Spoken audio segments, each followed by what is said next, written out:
how you can add tap to cache to your control center on iPhone.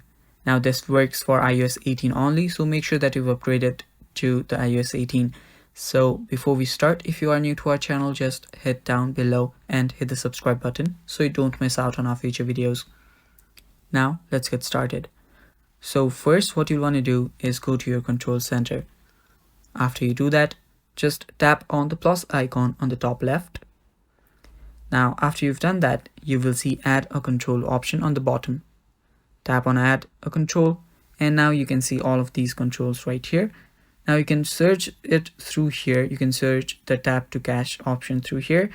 But if you don't want to do that, you can go to search controls and search for tap to cache. After you've done that, select that and there you go. Now you can just change its size or not, it's up to you. Now just select that you want, and after you've done that, you are done. So here you can see now when I pull down my control center, I'll get my tap to cache option right there. So that is how you do it, guys. That is how you add tap to cache on your control center on iPhone.